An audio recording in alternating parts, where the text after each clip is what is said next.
Hello student, आज हम class 10th chemistry chapter 1 start करने जा रहे हैं, जिसका नाम है रासायनिक अभिक्रिया एवं समीकरण। तो इस चैप्टर में हम पढ़ना शुरुआत करते हैं इस चैप्टर के नाम से ही कि वास्तव में ये रासायनिक अभिक्रिया होती क्या है। रासायनिक अभिक्रिया होती क्या है इसे हम देखेंगे। जब दो या दो से अधिक पदार्थ आपस में अंतःक्रिया करके एक नए गुणधर्म वाले पदार्थ का निर्माण करते हैं, उस क्रिया को रासायनिक अभिक्रिया कहते हैं। अर्थात समझिए कि जब हम दो या दो से अधिक पदार्थ की आपस में क्रिया कराएंगे तो उनकी क्रिया से एक नए गुणधर्म वाले पदार्थ का निर्माण होगा। तो उस जो हमारा नया पदार्थ बनेगा उसमें अलग ही गुण रहेगा। तो इस क्रिया को ही हम क्या बोलते हैं? रासायनिक अभिक्रिया कहते हैं। जैसे एग्जाम्पल में हम बताते हैं, जैसे हम घर का ही एक एग्जाम्पल लेते हैं। जैसे हम लिए दूध, और गांव देहात में लोग कहते हैं जोरन।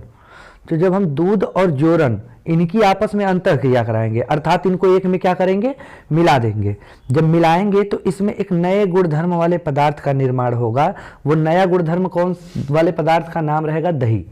दूध और जोरन मिला, बन गया क्या? दही। एक नए गुणधर्म वाला पदार्थ बन गया। तो ये क्या कहलाएगा? ये जो अंतःक्रिया इन दोनों दूध और जोरन के बीच हुआ, नए गुणधर्म वाला पदार्थ दही बना, यही क्या कहलाएगा? रासायनिक अभिक्रिया कहलाएगा।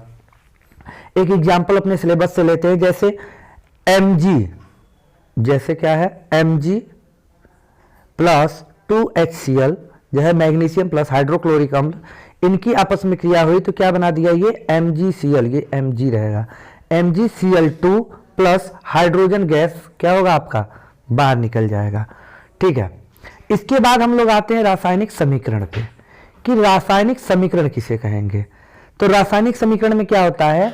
जब किसी रासायनिक अभिक्रिया को, जो हम आप ऊपर रासायनिक अभिक्रिया बोले हैं ना, जैसे कि मैग्नीशियम की क्रिया हाइड्रोक्लोरिक अम्ल से कराने पर मैग्नीशियम क्लोराइड प्राप्त होता है, ये क्या है? हमारा एक रासायनिक अभिक्रिया है। हम शब्दों में इसको बोल दिए, लेकिन इसको हमको क्या करना है? ये शब्द में जो हम बोले हैं इसको हमें क्या करना है? एक शॉर्ट फॉर्म में लिखना है। तो शॉर्ट फॉर्म में लिखेंगे, तो शॉर्ट फॉर्म में लिखने के लिए मैग्नीशियम की क्रिया, तो मैग्नीशियम का सूत्र हमें पता होना चाहिए। हाइड्रोक्लोरिक अम्ल से कराते हैं तो हाइड्रोक्लोरिक अम्ल का सूत्र हमें पता होना चाहिए। जब ये सब हमें पता रहेगा तो हम क्या करेंगे? तो वही बोले हैं रासायनिक समीकरण में कि जब किसी रासायनिक अभिक्रिया को उसके सूत्र एवं प्रतीक की सहायता से, सूत्र एवं प्रतीक के सहायता से प्रदर्शित करना रासायनिक समीकरण कहलाता है। कोई भी रासायनिक अभिक्रिया है उसको हम शब्दों में बोलेंगे थोड़ा बड़ा होगा, लेकिन हम क्या करेंगे? उसके सूत्र जो हैं, उसके प्रतीक हैं, उनकी सहायता से अगर हम उसको रिप्रेजेंट कर देते हैं तो वो क्या कहलाएगा? रासायनिक समीकरण कहलाएगा। जैसे कॉपर ऑक्साइड, तो कॉपर ऑक्साइड बोल दिए इतना बड़ा, लेकिन अगर लिखना है तो देखो खाली क्या लिखा गया? CuO। गिब्स, ये दोनों क्रिया किए तो ये क्रिया करने का सिंबल है कि भैया क्रिया करके बनाया क्या? तो ये सिंबल है गिब्स का। बना क्या? कॉपर प्लस ऑक्सीजन, ये बन गया।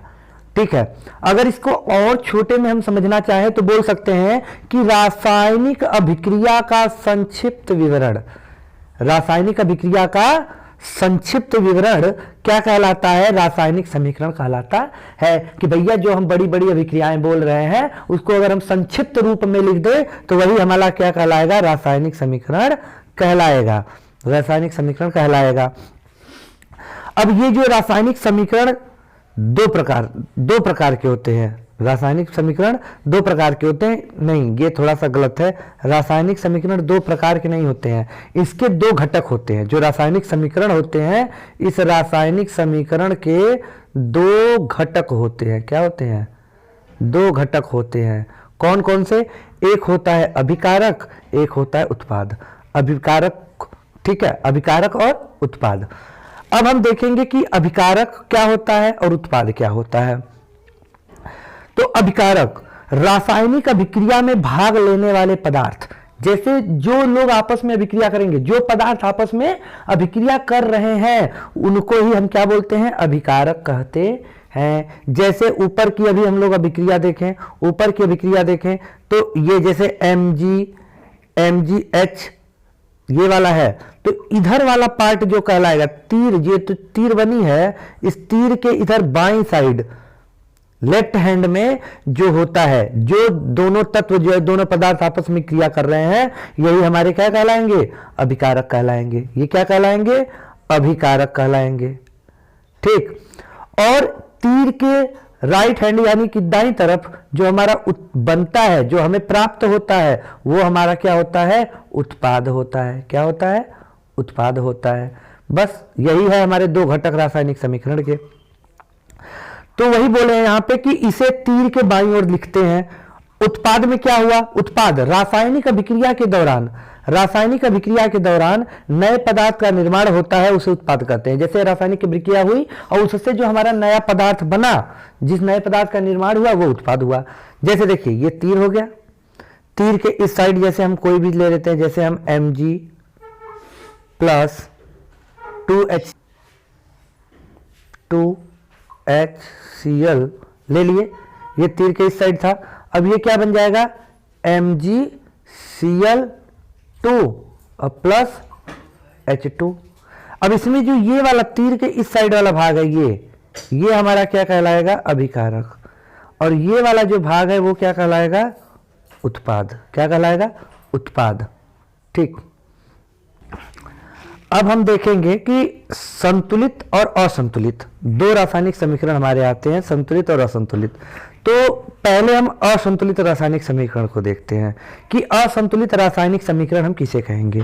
तो वह रासायनिक समीकरण जिसमें अभिकारक तथा उत्पाद के तत्वों के परमाणुओं की संख्या, जो हमारे तत्वों की परमाणुओं की संख्या होती है, वो उससे क्या संख्या असमान होती है। जैसे में देखिए, जैसे अभी हम जो रिएक्शन किए थे Mg plus HCl gives MgCl2 और प्लस H2।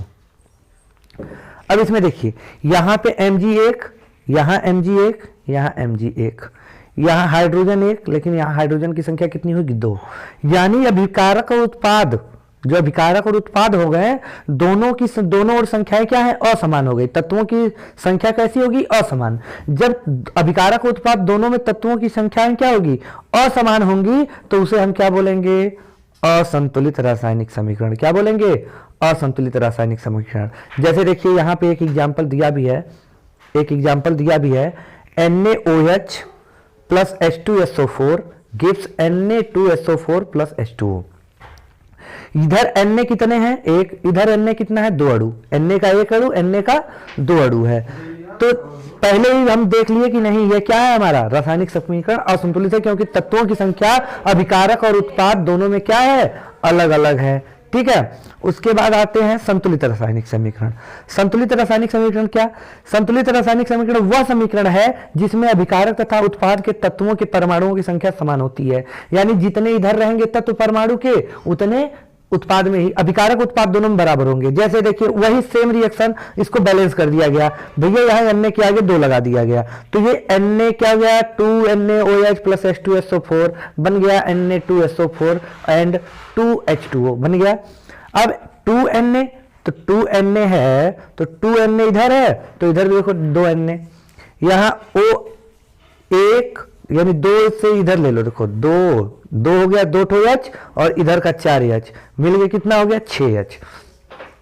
6H इधर हो गए।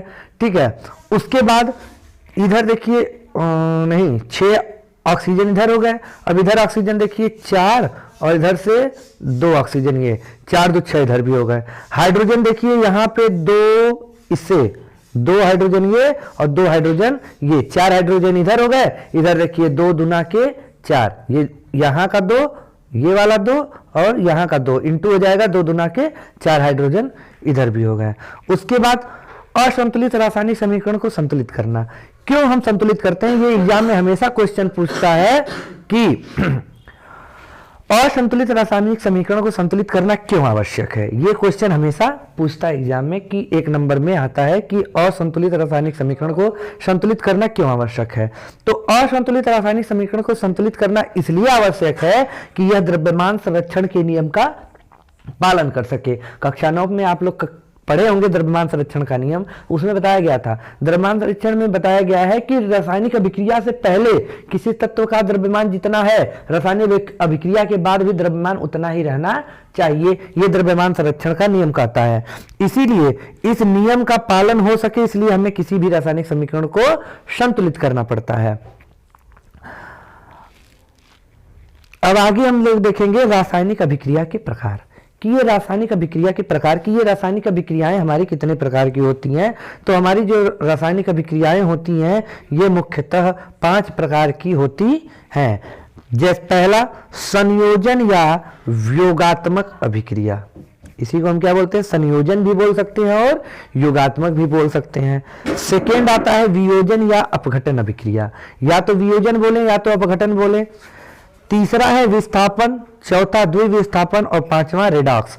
रेडॉक्स अभिक्रिया में ही 2 प्रकार के होते हैं, कौन कौन से, एक अपचयन व उपचयन, अपचयन और उपचयन।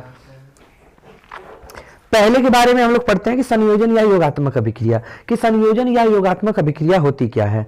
तो जब 2 या 2 से अधिक पदार्थ, 2 या 2 से अधिक पदार्थ बोले या अभिकारक बोले, आपस में क्रिया करके केवल एक, क्या बोल रहा है, केवल एक उत्पाद का निर्माण करेगा, केवल एक, ओनली वन प्रोडक्ट। जब केवल एक उत्पाद का निर्माण करता है तो उसे हम क्या कहते हैं, संयोजन या योगात्मक अभिक्रिया कहते हैं। जैसे हम शार्ट में समझ ले कि हमारा एक अभिकारक ए हो गया, दूसरा अभिकारक बी हो गया। अब ये दोनों आपस में क्रिया किए, एक उत्पाद बना दिए ए बी, एक उत्पाद केवल क्या बना दिए, ए बी बना दिए। तो ये हमारा क्या हो गया, ये हमारा एक तरह का क्या है, योगात्मक अभिक्रिया है, या इसी को हम संयोजन अभिक्रिया भी कहते हैं। और एग्जांपल देखिए, जैसे 2H2O + O2, हाइड्रोजन ऑक्सीजन आपस में मिल गए और क्या बना दिया, केवल जल बनाया, ओनली वन प्रोडक्ट क्या है, जल बन गया आपका, ठीक है। दूसरा वियोजन अभिक्रिया, वियोजन या अपघटन अभिक्रिया।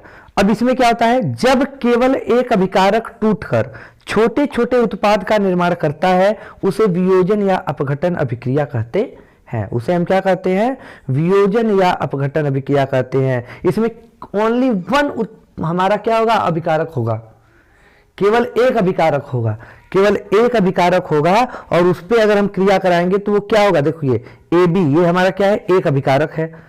इसको हम अब क्रिया करा दिए, ये देखिए ए में और बी में टूट गया, यानी एक ही है, एक या एक से अधिक भाग में टूट सकता है। जैसे एग्जांपल CaCO3 गिब्स, CaO बन गया प्लस कार्बन डाइऑक्साइड CO2 बन गया, ठीक है। इसको हम देखिए कली चूना भी बोलते हैं, क्या बोलते हैं, कली चूना भी कहते हैं। अब तीसरा हम लोग का है विस्थापन अभिक्रिया। विस्थापन अभिक्रिया में क्या होता है, विस्थापन अभिक्रिया वह अभिक्रिया जिसमें एक तत्व, क्या बोल रहा है, जिसमें एक तत्व के परमाणु किसी दूसरे तत्व के परमाणु को उसके जलीय विलयन से, किससे, उसके जलीय विलयन से विस्थापित कर देता है, तो इसे विस्थापन अभिक्रिया कहते हैं। तो इसे हम क्या कहते हैं, विस्थापन अभिक्रिया। जलीय विलयन, जैसे ये हमारा जो हम नेक्स्ट चैप्टर पढ़ेंगे अपना, उसमें हमें सक्रियता श्रेणी मिलेगी, यानी जो तत्व सक्रिय होंगे वो किसी अन्य तत्व जो उससे कम सक्रिय होगा उसको क्या कर देगा, उसकी जगह से हटा देगा। जैसे मान लीजिए कोई मजबूत है, कोई मतलब तगड़ा है, हट्टा कट्टा है, और कोई कमजोर व्यक्ति है। अगर कमजोर व्यक्ति के पास कोई सामान है तो ये जो मजबूत है, जो तगड़ा है, वो क्या करेगा, उनको मार के उनसे सामान को छीन लेगा।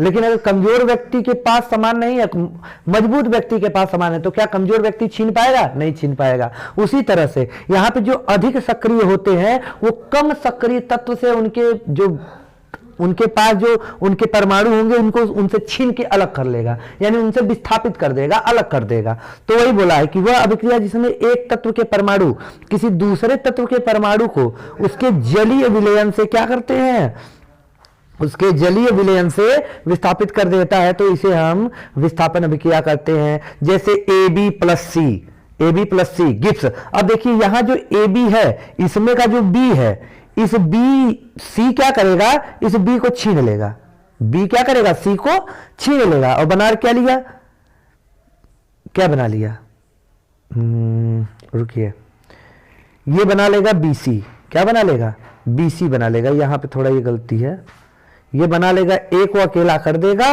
और अपने खुद क्या बना लेगा, BC बना लेगा। क्या करेगा, BC बना लेगा। यानी एक तत्व को उसके जली विलयन से क्या कर दिया, विस्थापित कर दिया, अपने उसको ले लिया। ठीक है, जैसे देखिए यहां पे एग्जांपल CuSO4 कॉपर सल्फेट की क्रिया जिंक से करा है, तो कॉपर क्या होता है, कम सक्रिय होता है, और जेडीएन क्या होता है, अधिक सक्रिय। यानी ये बरियार है, कमजोर। अभी क्या करेगा, इस इनके पास SO4 है, मार के इनसे SO4 को छोड़ लेगा। ये जेडीएन क्या करेगा, जेडीएन SO4 को क्या करेगा, इनसे छोड़ लेगा और जेडीएन SO4 बना लेगा और कॉपर को अकेला कर देगा कि भैया तुम जाओ अकेले। ठीक है, तो जो मजबूत होगा भैया वो अपना बंद बना के काम कर लेगा। द्वि विस्थापन में क्या होता है, द्वि विस्थापन में ही द्वि स्थापन विस्थापन की तरह ये भी होते हैं, लेकिन इनमें क्या होता है, आयन का आदान प्रदान होता है। जैसे दोनों के दोनों तत्व आयनिक होंगे, वह अभिक्रिया जिनमें अभिकारकों के बीच आयन का आदान प्रदान होता है उसे हम द्वि विस्थापन अभिक्रिया करते हैं। जैसे AgNO3 लिए हैं तो Ag के ऊपर प्लस चार्ज होता है और NO3 के ऊपर माइनस, Na के ऊपर प्लस चार्ज होता है, Cl के ऊपर माइनस। अब Ag बोलेगा कि भाई साहब आप हमारे जो माइनस वाले हैं इनको आप ले लीजिए, Na से बोलेगा, और अपना वाला हमको माइनस दे दीजिए। तो ये कहेगा ठीक है भैया। तो ये क्या करेगा, इसका माइनस, जो इसका माइनस है Ag का माइनस, वो Na प्लस के साथ चला जाएगा, और ये जो Ag प्लस है वो Cl माइनस को लेके अपना बना लेगा। तो देखिए AgCl NaNO3 ये क्या किए, एक दूसरे को एक्सचेंज कर दिए भैया, अपना आयन आदान प्रदान कर दिए। दूसरा समझते हैं Na2SO4 प्लस BaCl2। Na2 ये भी प्लस चार्ज, सल्फेट के ऊपर माइनस, Ba के ऊपर प्लस, Cl के ऊपर माइनस चार्ज होता है। अब यहां से ये क्या कहेगा, Na कहेगा भैया ये सल्फेट को आप ले दीजिए, Ba से कहेगा, ये लेके अपना BaSO4 बना लेंगे और ये Cl को ले लेगा, NaCl बना लेगा। ठीक है, तो ये हो गया। यानी जब आयन के आदान प्रदान होंगे, इसमें एक तत्व कोई नहीं करेगा, तत्व एक दूसरे को देंगे, ये अपना माइनस इनको देगा, ये Na अपना माइनस इनको देगा, तो इनका माइनस अपने। हम लोग देखेंगे रेडॉक्स अभिक्रिया। रेडॉक्स अभिक्रिया में दो अभिक्रियाएं होती हैं, एक अपचयन होता है, एक अपचयन और दूसरा उपचयन। उपचयन को इंग्लिश में बोलते हैं ऑक्सीडेशन। अब ऑक्सीडेशन में आपको क्या दिख रहा है आगे, O। अब यहीं से हम लोग ट्रिक बनाएंगे कि वह अभिक्रिया जिसके दौरान ऑक्सीजन जुड़े, यानी ऑक्सीडेशन है तो ऑक्सीजन क्या होगा, जुड़ेगा, और हाइड्रोजन क्या होगा, बाहर निकलेगा। या तो ऑक्सीजन जुड़े या तो हाइड्रोजन बाहर निकले, तो इसी अभिक्रिया को हम बोलेंगे उपचयन। वह अभिक्रिया जिसके दौरान ऑक्सीजन जुड़ता है या हाइड्रोजन बाहर निकलता है उसे हम उपचयन अभिक्रिया कहते हैं। अब देखिए यहां जैसे 2Cu + O2, यहां क्या हुआ, ऑक्सीजन Cu के साथ आके जुड़ गया, ऑक्सीजन आके क्या हुआ, ऑक्सीजन आके इस Cu से जुड़ गया, तो इसको हम क्या बोलेंगे कि भैया ये क्या है हमारा, एक ऑक्सीकरण। इसको ऑक्सीकरण भी बोलते हैं, क्या बोलते हैं, ऑक्सीकरण। इस उपचयन को हम ऑक्सीकरण अभिक्रिया भी कहते हैं। कभी कभी एग्जाम में पूछ लेता है ऑक्सीकरण, तो लोग कंफ्यूज हो जाते हैं, तो ये ऑक्सीकरण भी इसी को कहा जाता है। उसके बाद आता है हम लोग का अपचयन अभिक्रिया। कौन, अपचयन अभिक्रिया। वह अभिक्रिया जस्ट इसका उल्टा, जो ऑक्सीडेशन हम लोग पढ़े हैं उसी को रिडक्शन, जस्ट उसका उल्टा। ऑक्सीजन जुड़ रहा था तो वहां ऑक्सीजन बाहर निकलेगा, हाइड्रोजन वहां बाहर निकल रहा था तो यहां पे हाइड्रोजन जुड़ जाएगा। यानी वह अभिक्रिया जिसके दौरान हाइड्रोजन जुड़े या ऑक्सीजन बाहर निकले उसे हम क्या बोलेंगे, अपचयन अभिक्रिया कहेंगे। देखिए कैसे, यहां CuO, यहां देखिए दोनों को हम एक साथ लिए CuO, तो CuO यहां O था लेकिन यहां से O हट गया, मतलब ऑक्सीजन हट गया, तो ये अभिक्रिया इतना दूर से इतना जो हुआ है ये हुआ अपचयन। क्या हुआ है, अपचयन। क्या हुआ, अपचयन। उसके बाद नेक्स्ट हम लोग का है यहां से हाइड्रोजन। देखिए यहां हाइड्रोजन, पहले अभिकारक में हाइड्रोजन अकेला था, लेकिन जब क्रिया हो गया तो ये क्या हो गया, इसके साथ ऑक्सीजन जुड़ गया, अर्थात ये कैसा हो गया, उपचयन, क्योंकि ऑक्सीजन जुड़ा तो उपचयन हो गया। ठीक है, तो अगर कभी कभी रेडॉक्स अभिक्रिया सीधे पूछता है तो हम अलग अलग भी दिखा सकते हैं, या एक साथ परिभाषा लिखनी हो तो हम बोल सकते हैं किसी अभिक्रिया में एक अभिकारक अपचयित तथा दूसरा उपचयित होता है, तो इस अभिक्रिया को रेडॉक्स अभिक्रिया कहते हैं। यहां थोड़ा मात्रा में मिस्टेक है, देख लिए, बच्चे लिखे हैं थोड़ा। अपचयित, छोटी की मात्रा, ठीक है। उसके बाद आते हैं, एक क्वेश्चन पूछ लेता है कि अवक्षेपण अभिक्रिया हम किसे कहेंगे।